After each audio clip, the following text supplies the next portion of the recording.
అన్ని రకాల వస్త్రాలపై up to 66% off. Banjara Hills లో ఆలయ ధ్వంసానికి సంబంధించి మీకు ఇన్ఫర్మేషన్ ఎలా వచ్చింది? సంఘ్ మనిషి నుంచి నాకు ఫోన్ వచ్చింది, ధర్మ జాగరణ మంచి వాళ్ళ దగ్గర నుంచి. అమ్మ మీరు త్వరగా రావాలి, బంజారా హిల్స్ లో అమ్మవారి గుడిని కూల కొట్టేస్తున్నారు.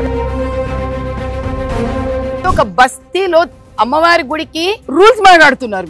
మీకు ఎంపీ టికెట్ వచ్చినప్పుడు రాజాసింగ్ గారు కొన్ని వ్యాఖ్యలు చేశారు, మగవాళ్లే లేరా ఆడవాళ్ళకి ఇచ్చారు టికెట్ అని. ఆ పార్టీ వాళ్ళ గురించి ఏది నేను బయట చెప్పను, బయటకు తీసుకురాను. వాళ్ళు బాహ్యంగా ఏదైనా చెప్పినా కూడా అది నా పార్టీలో వాళ్ళు, నా సొంత వాళ్ళు, నా కుటుంబం అని నేను సర్దుకుపోవడం నా మనస్తత్వం. జూబ్లీ హిల్స్ ఎమ్మెల్యే టికెట్ కోసమే మాధవీలత మళ్ళీ సీన్ లోకి వచ్చారు. ఇవన్నీ రాజకీయమే అని అంటున్నారు. పార్టీ నిర్ణయిస్తే బీఆర్ఎస్ తో కాంగ్రెస్ తో మళ్ళీ పోటీ పడి మీరు బరిలోకి దిగే అవకాశం ఉందా? మీరు నన్ను బరిలో దిగే అవకాశం ఉందని అడుగుతున్నారు. నేను పార్టీ కనీసం ఒక... అందరికీ నమస్కారం, నేను Swaroopa Putlapalli. Welcome to Suman TV.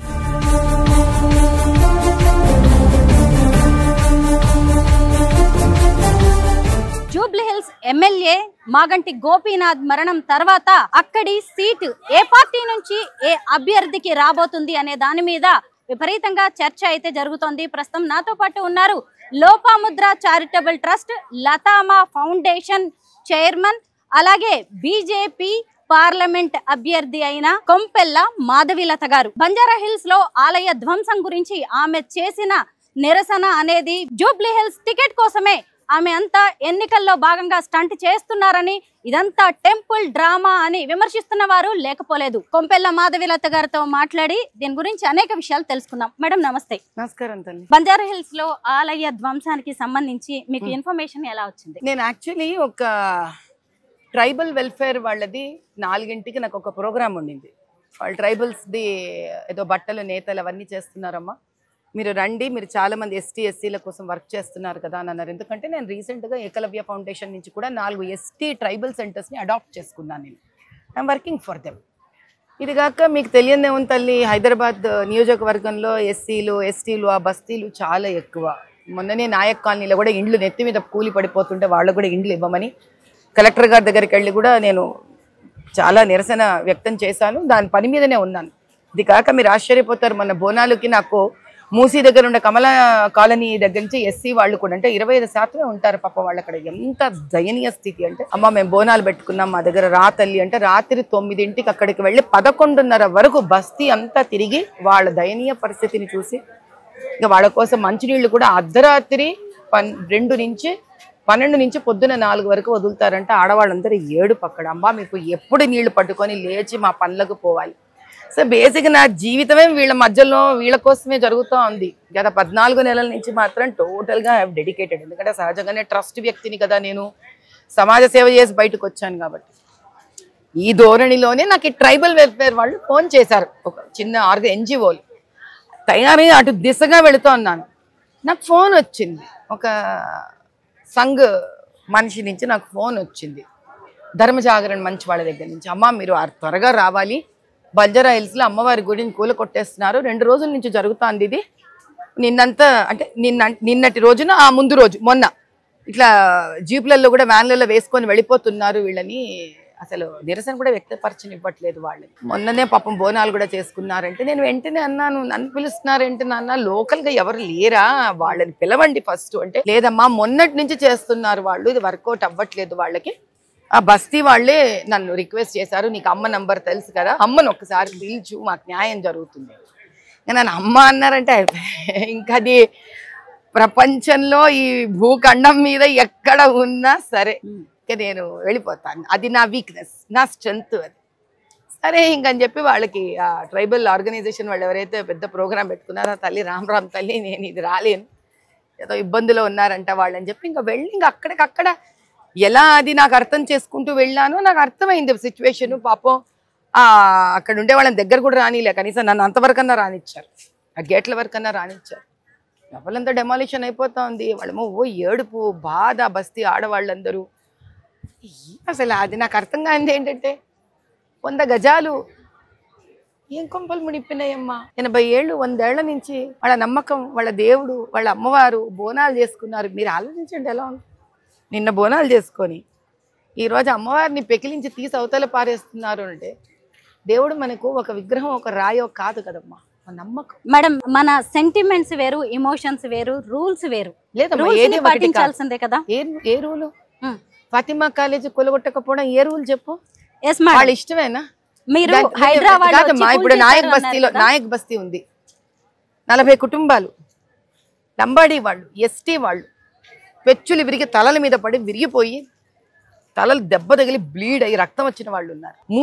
Musi నది దగ్గర ఎన్టీ రామారావు కాలంలో కట్టిన ఇండ్లు, ఎస్సీ బస్తీ మాలవాళ్ళు పాపం, వాళ్ళ పరిస్థితి అంతే. గాలి వస్తే దుమారం వస్తే ఇండ్లు కదులుతున్నాయి ఇట్లా. అక్కడ ఫలక్నుమా దగ్గర 250 ఇండ్లు ఖాళీగా ఉంటాయి. ఎన్నేళ్ల నుంచి? 5 ఏళ్ల నుంచి. ఏమమ్మా రూల్స్? ఏ రూల్స్ మాట్లాడుతున్నామమ్మా మనము? అసలు 80 ఏళ్ల క్రితం గవర్నమెంట్ ఏదమ్మా? ఎవడమ్మా అసలు హక్కుదారు దానికి? మరి గవర్నమెంట్ ల్యాండ్ కదా, దీంట్లో ఏమన్నా రేపొద్దున ఎస్సీ కాలనీలు కడతారా, ఎస్టీ కాలనీలు కడతారా, ఏమైనా ఉద్యోగాలను ఇచ్చే మ్యానుఫ్యాక్చరింగ్ యూనిట్ కడతారా? దీనికన్నా ప్లాటింగ్ చేశారనుకోండి, అప్పుడు మరి గవర్నమెంట్ ల్యాండ్ దేనికి వెళుతున్నట్టు? 100 గజాల అమ్మవారి గుడి 80-90 ఏళ్ల నుంచి స్వాతంత్రం ముందు నుంచి వచ్చి ఒక బస్తీలో అమ్మవారి గుడికి రూల్స్ మాట్లాడుతున్నారు మీరు. గవర్నమెంటే ఇవ్వకపోతే, గవర్నమెంట్ అంటే ఎవరు? ప్రజల గవర్నమెంటు, ప్రజల సొత్తు, ప్రజల భూమి ప్రజలకు ఇవ్వడానికి రూల్స్ మాట్లాడతారు మీరు. మరి గవర్నమెంట్ ల్యాండ్ రేపు ఏమవుతుందో ఇదే సుమన్ టీవీ వెళ్ళి 1 సంవత్సరం ఆగి చూడండి, ప్లాటింగ్ అవుతుంది, అక్కడ కాంప్లెక్స్లు వస్తాయి. అంటే గవర్నమెంట్ అమ్ముకోవచ్చు, కానీ ఒక బీద బస్తీకి 100 గజాలు అమ్మవారిని పెట్టుకొని 100 సంవత్సరాల నుంచి పూజ చేసుకుంటే ఇవ్వకూడదు. ఇది అడిగితే పోలీసులు నన్ను లిఫ్ట్ చేసి కార్లో పడేస్తారా? హైదరాబాద్ అధికారులకు ఈ కూల్చివేతకు సంబంధం లేదు అని తేల్చి చెప్పారు మేడం.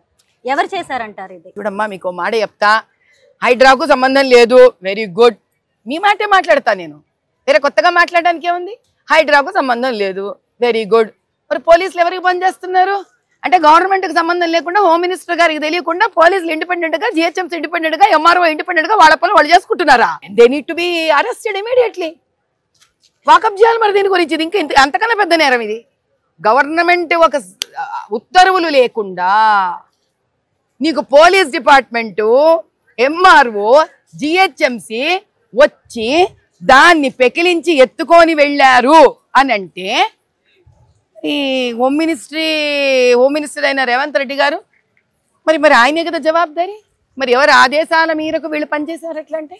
అదే it's bigger problem. The question is much bigger question than this. మీరు ఫాతిమా కాలేజీ గురించి కూడా చాలా కాలంగా మాట్లాడుతూనే ఉన్నారు. హైడ్రా వాళ్ళు ఏం చెప్తున్నారంటే 2024 జూలై 19 తర్వాత నిర్మించిన అక్రమ కట్టడాలు అలాగే వాణిజ్య సముదాయాలని మాత్రమే మేము కూల్చేస్తున్నాం, అక్కడ 10-15 వేల మంది పిల్లలు చదువుకుంటున్నారు అని. 10-15 వేల మంది పిల్లలు అక్కడ చదువుకుంటున్నారు. మూసీకి ఓ పక్కన 2004 కన్నా ముందు నుంచి 10-15 వేల మంది పిల్లల ఇండ్లు ఉన్నాయి అక్కడ. నువ్వు చదువుకునే పిల్లల గురించి మాట్లాడుతున్నావు. నేను నివసిస్తున్న బీద బడుగు వర్గ బలహీన పిల్లలు, అమ్మ నాన్న వాళ్ళ నీడనే తీసేయడం గురించి నేను మాట్లాడుతున్నాను. మరి హైడ్రాకి 2 వేరేగా కనిపించడం అనేది నా స్థాయికి నాకు ఇంక ఇది అర్థం కాదమ్మా. నేను చాలా చిన్న మనిషిని, నాకు తెలిసిన ఒకటే భాష, బీదవాడి భాష. బీదవాడి ఇల్లు 2024 కన్నా ముందు ఉండి ఆ 10,000 మంది పిల్లల ఇండ్లని నువ్వు వాళ్ళ నెత్తి మీద ఉన్న నీడని విరగొట్టడము హైడ్రాలో తప్పు కాదు. 5 స్టార్ హోటల్ ఫెసిలిటీస్ కట్టేసి అక్కడ పిల్లలకి చదివిస్తున్నాం అనేది ఎంతవరకు సమంజసం తల్లి? అంత ప్రైవేట్గా డబ్బులు ఉంటే ఆ డబ్బులు ఓల్డ్ సిటీలో ఎన్ని మదర్సాలు ఎన్ని ఉన్నాయి, ఎంతమంది ఆడపిల్లలు ఇబ్బందులు పడుతున్నారు, వాళ్ళకు ఖర్చులు పెట్టచ్చు కదమ్మా. ఆ బహదూర్పుర, తలాబ్ కట్ట, డ్రైనేజీలు అవన్నీ. జూబ్లీ హిల్స్ ఎమ్మెల్యే టికెట్ కోసమే మాధవీలత మళ్ళీ సీన్ లోకి వచ్చారు, ఇవన్నీ రాజకీయమేనంటున్నారు. అనుకునే వాళ్ళది ఏముందిలే తల్లి, వాళ్ళ పని అనుకోవడం. అనుకునే వాళ్ళు అనుకుంటున్నారు అని చెప్పి మన గాలి పీల్చడం మానేలేం కదా. అనుకునే వాళ్ళని పోషించే వాళ్ళు బోల్డ్ మంది ఉంటారు. వాళ్ళు డబ్బులు ఇచ్చి అనుకునే వాళ్ళని పోషిస్తూ ఉంటారు. వాళ్ళు ఎవరిని వదిలిపెట్టలేదు. ఎవరిని వదిలిపెట్టారు? వాళ్ళు మంచి పని చేసే ఎవరిని వదిలిపెట్టారు చెప్పి అనుకునేవాళ్ళు. కాబట్టి అనుకునే వాళ్ళ గురించి నాతో ఏం తేడా పడదు. జూబ్లీ హిల్స్ టికెట్ అన్నారా, అదేమన్నా నా ఆస్తా, అది నా ఇష్టమా నేను డిక్లేర్లు చేసుకోవడానికి? నేను ఎక్కడ ఏ టికెట్ నా కోసం డిక్లేర్ చేసుకోను. ఎందుకంటే 25 ఏళ్లగా సమాజ సేవ చేస్తున్నా. చేసే రోజు చేసిన నాళ్ళు ఒక రోజు ఒక చోట టికెట్ వస్తుందని సమాజ సేవ చేస్తారా? అలా చేస్తే కనుక అసలు రాజకీయాల్లో బాగుపడిపోతే హ్యాపీ. అందరు 25 ఏళ్ళు సమాజ సేవ చేయండి, రాజకీయాల్లోకి రండి. కనీసం మీ మనస్తత్వం వ్యక్తిత్వం అన్న బాగుపడుతుంది, ప్రక్షాళింపబడుతుంది. బీజేపీ హైదరాబాద్ ఎంపీ టికెట్ తెచ్చుకున్న మీకు జూబ్లీ హిల్స్ ఎమ్మెల్యే టికెట్ తెచ్చుకోవడం అనేది పెద్ద పని కాకపోవచ్చు. అది మీకు అనిపించవచ్చు, నాకు అనిపించాల్సిన అవసరం లేదు. అంటే మీకు ఇంట్రెస్ట్ లేదా? ఇంట్రెస్ట్ అనేది వ్యక్తిగత విషయాల్లో ఉంటుంది. ఇప్పుడు నన్ను అడిగారు అనుకో, అమ్మ మీకు ఈరోజు మిరపకాయ బజ్జీ తినే ఇంట్రెస్ట్ ఉందా అని అడిగారు అనుకో, నేను చెప్తా అమ్మ బాగా వర్షం పడుతుంది, చల్లగా ఉంది, టైంలో వేడివేడిగా మిరపకాయ బజ్జీలు తింటే సరదాగా ఉంటుంది చెప్తా. జూబ్లీ హిల్స్ టికెట్ తెచ్చుకొని ఇంట్రెస్ట్ ఉందా లేదా అని అంటే అది నా సొంత విషయం కాదు, అది పార్టీ విషయం. Party decide చేస్తుందమ్మా. ఓ పార్టీకి ఓ పద్ధతి, అది నేషనల్ పార్టీ, దానికి ఒక ఆర్గనైజేషన్, పెద్దలు ఉంటారు, ఇక్కడ పార్టీ ప్రెసిడెంట్ ఉంటారు, అక్కడ పార్టీ ప్రెసిడెంట్ ఉంటారు, ఎగ్జిక్యూటివ్ మెంబర్స్ ఉంటారు, ఆర్గనైజింగ్ సెక్రటరీ ఇక్కడ ఉంటారు, పార్టీ ఆర్గనైజింగ్ సెక్రటరీ అక్కడ ఉంటారు. ఇది చాలా మంది పెద్దలు కూర్చొని పార్టీ భవిష్యత్తు, ప్రజల భవిష్యత్తు, రాష్ట్ర భవిష్యత్తు నిర్ణయించే నిర్ణయం తప్ప ఇది మాధవీలత స్వగతమో, మాధవీలతకి ఏది ఇష్టమో, మాధవీలతకి ఏది చేయాలనిపిస్తుందో విషయం కాదు తల్లి. This is not Madhavilatha personal agenda. Party నిర్ణయిస్తే బీఆర్ఎస్ తో కాంగ్రెస్ తో మళ్ళీ పోటీ పడి మీరు బరిలోకి దిగే అవకాశం ఉందా? పార్టీ ఏం చెప్తే అది. మీరు నన్ను బరిలో దిగే అవకాశం ఉందని అడుగుతున్నారు. నేను పార్టీ కనీసం ఒక సింగిల్ పోలింగ్ బూత్ ఇచ్చి ఆ పోలింగ్ బూత్ లో కూర్చొని ఆ పోలింగ్ బూత్ ప్రెసిడెంట్ అవ్వమంటే కూడా అవుతాను. నేను ఆ పోలింగ్ బూత్ పనిచేయమంటే కూడా చేస్తా. ఏముంది తల్లి అందులో? పార్టీలో ప్రతి ఒక్కళ్ళు కార్యకర్తకి చిన్న పని పెద్ద పని అనేది ఉండదు. ఏది ఇస్తే సరే సమస్తాను అంతే. I will take it as their orders and do it. సేవా కార్యక్రమాల్లోనే కాదు రాజకీయాల్లో కూడా మీరు ఒంటరి పోరే చేస్తున్నట్టుగా కనిపిస్తుంది, నిజమేనా? అంటే ఇప్పుడు ఓ టికెట్ ఇస్తారు తల్లి, టికెట్ ఇచ్చినప్పుడు టికెట్ ఒక వ్యక్తికే ఇస్తారు కదా, 100 మంది కలిపి ఓ టికెట్ ఇవ్వరుగా. అంటే ఎప్పుడైనా మీ పార్టీ లీడర్స్ కావచ్చు, పెద్దలు, రాష్ట్ర రాజకీయ నేతలు మిమ్మల్ని సపోర్ట్ చేస్తూ వచ్చారా? అసలు వాళ్ళందరూ ఒప్పుకోకపోతే టికెట్ ఎందుకు వస్తుంది మనకి? ఫస్ట్ ఆఫ్ ఆల్ టికెట్ రావడం అంటేనే 10 మంది ఒప్పుకున్నట్టు లెక్క. నేను ఇప్పుడు క్యాంపెయినింగ్కి వెళ్ళాను, ఒక్కదాన్ని వెళ్ళిపోలే క్యాంపెయినింగ్కి, ఎంతమంది పెద్ద తండు వచ్చింది. దాని అర్థం ఏంటి? పార్టీ వెంటుంటేనే నువ్వు క్యాంపెయినింగ్ చేస్తావు. మీకు ఎంపీ టికెట్ వచ్చినప్పుడు రాజాసింగ్ గారు కొన్ని వ్యాఖ్యలు చేశారు, ఇక మగవాళ్లే లేరా ఆడవాళ్ళకి ఇచ్చారు టికెట్ అని. అప్పుడు కూడా మీరు దాన్ని చాలా పాజిటివ్ గా తీసుకున్నారు. మా తమ్ముడు అనుకుంటాను అని చెప్పారు.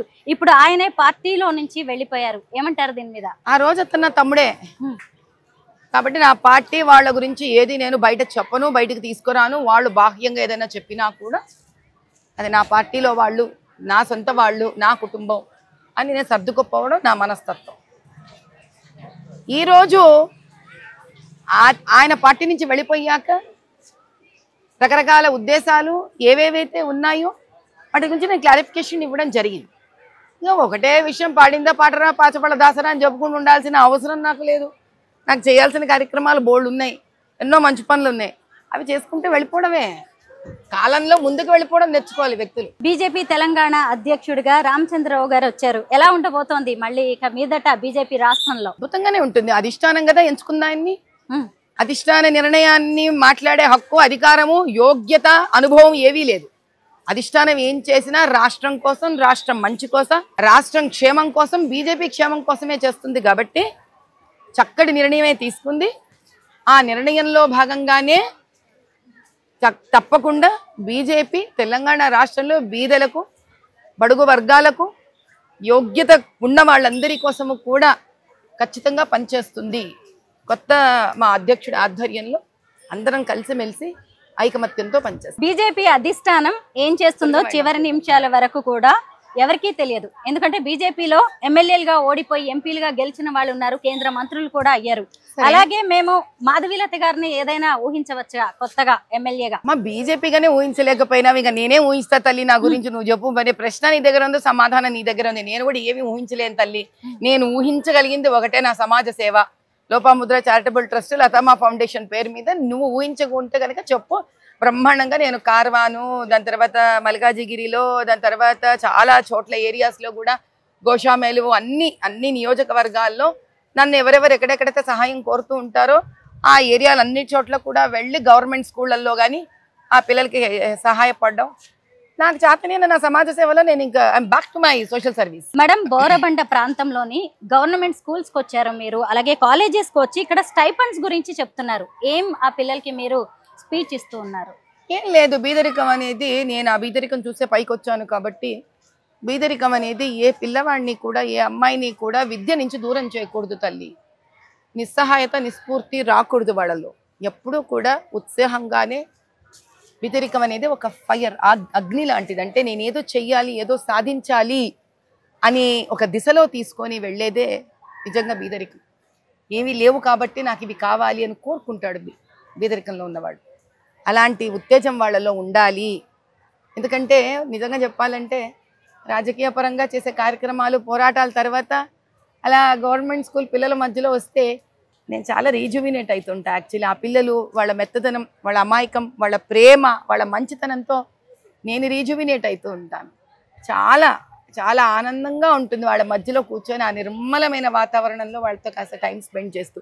దాంతోపాటు వాళ్ళకి నేను ఏం సహాయం చేయగలుగుతానో నా చేతనైన సహాయం వాళ్ళకి అందింప చేయాలనేది నా కోరిక. అట్లా నేషనల్ స్కాలర్షిప్స్ ఉన్నాయి, స్టైపెండ్స్ ధర్మేంద్ర ప్రధాన్ గారి ఆధ్వర్యంలో సెంట్రల్ మినిస్ట్రీ నుంచి వస్తున్నాయి. Pre matriculation and matriculation stipends అదే నా టీంతో చేసి వాళ్ళకి పాప అప్లికేషన్ ఫామ్స్ చేసి లోపముద్ర చారిటబుల్ ట్రస్ట్ నుంచి అప్లోడ్ చేసి పిల్లలకి చేత కాదు కదా తల్లి, వాళ్ళకి ఒక గైడెన్స్ ఇచ్చి వాళ్ళకి ఇప్పించాలి అనే తపన. So this is apart from politics, this is actually my life. నా అసలు జీవితం ఇది. నిజంగా చాలా మంది కూడా సెంట్రల్ గవర్నమెంట్ స్కీమ్స్ గురించి తెలియదు మేడం. మీరు ఈ రోజు అవేర్నెస్ చాలా బాగా కల్పించారు.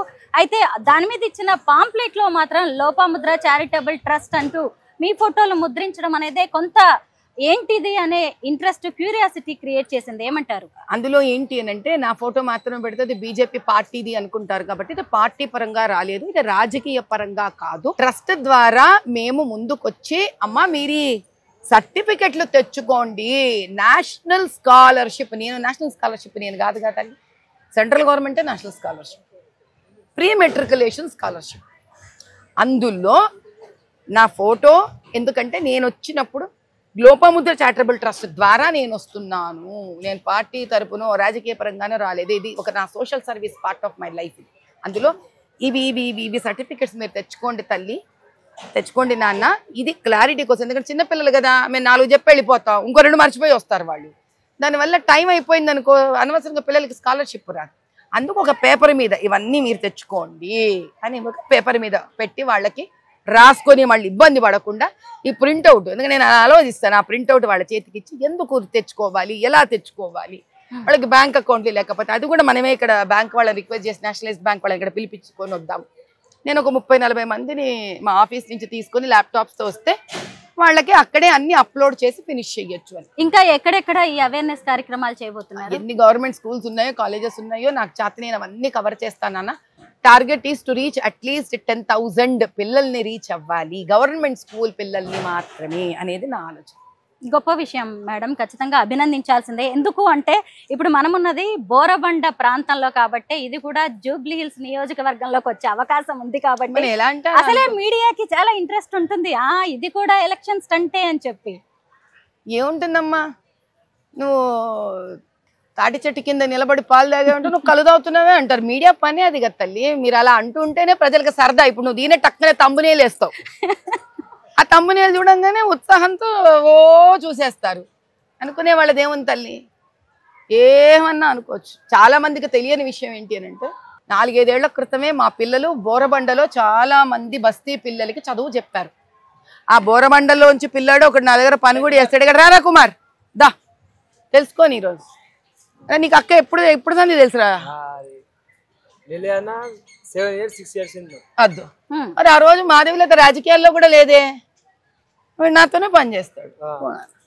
కాబట్టి ప్రజలనే మీడియాదేముందిలే తల్లి, మీడియా అనుకో, ప్రజలు అనుకో, డబ్బులు ఇచ్చి సోషల్ మీడియా రన్ చేసేవాళ్ళు అనుకో, ట్రోల్ చేసేవాళ్ళు అనుకో, వాళ్ళ ఇష్టం.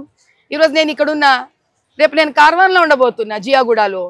ఎక్కడైనా పిల్లల కోసం పనిచేయడానికి ఇక్కడ అక్కడ అని లేదు.